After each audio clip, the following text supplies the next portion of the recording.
For if a man wearing a gold ring and fine clothing comes into your assembly, and a poor man in shabby clothing also comes in, and if you pay attention to the one who wears the fine clothing and say, "You sit here in a good place," while you say to the poor man, "You stand over there," or "Sit down at my feet," have you not then made distinctions among yourselves and become judges with evil thoughts? Listen, my beloved brothers. Has not God chosen those who are poor in the world to be rich in faith and heirs of the kingdom which he has promised to those who love him? But you have dishonored the poor man. Are not the rich the ones who oppress you, and the ones who drag you into court? Are they not the ones who blaspheme the honorable name by which you were called? If you really fulfill the royal law according to the Scripture, "You shall love your neighbor as yourself," you are doing well. But if you show partiality, you are committing sin, and are convicted by the law as transgressors.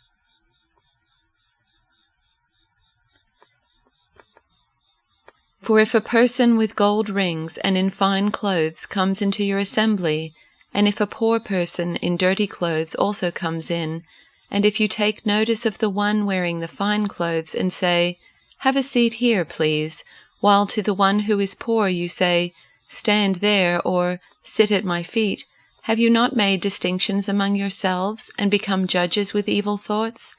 Listen, my beloved brothers and sisters.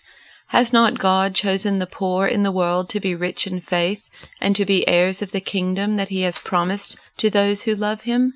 But you have dishonored the poor. Is it not the rich who oppress you? Is it not they who drag you into court? Is it not they who blaspheme the excellent name that was invoked over you? You do well if you really fulfill the royal law according to the Scripture, "You shall love your neighbor as yourself." But if you show partiality, you commit sin and are convicted by the law as transgressors.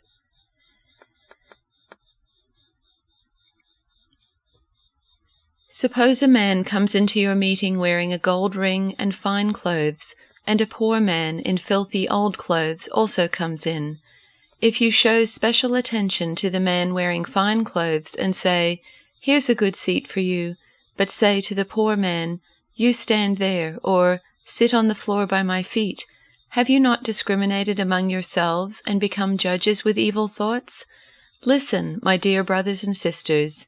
Has not God chosen those who are poor in the eyes of the world to be rich in faith and to inherit the kingdom he promised those who love him? But you have dishonored the poor. Is it not the rich who are exploiting you? Are they not the ones who are dragging you into court? Are they not the ones who are blaspheming the noble name of him to whom you belong? If you really keep the royal law found in Scripture, "Love your neighbor as yourself," you are doing right. But if you show favoritism, you sin and are convicted by the law as lawbreakers.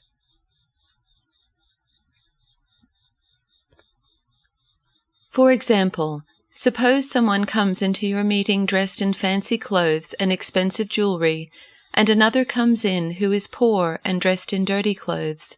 If you give special attention and a good seat to the rich person, but you say to the poor one, "You can stand over there, or else sit on the floor," well, doesn't this discrimination show that your judgments are guided by evil motives?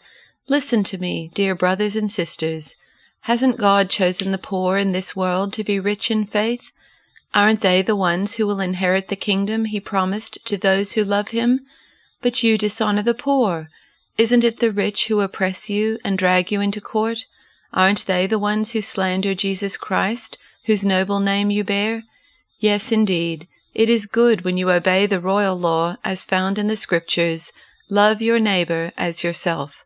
But if you favor some people over others, you are committing a sin. You are guilty of breaking the law.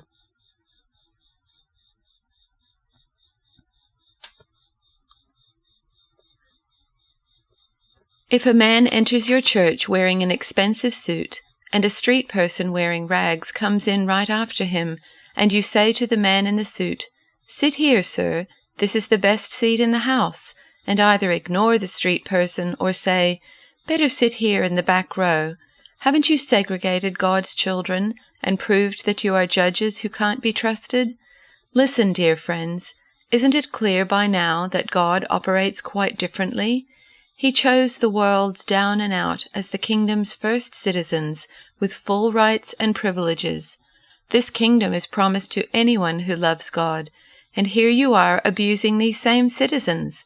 Isn't it the high and mighty who exploit you, who use the courts to rob you blind? Aren't they the ones who scorn the new name, Christian, used in your baptisms? You do well when you complete the royal rule of the Scriptures. Love others as you love yourself. But if you play up to these so-called important people, you go against the rule and stand convicted by it.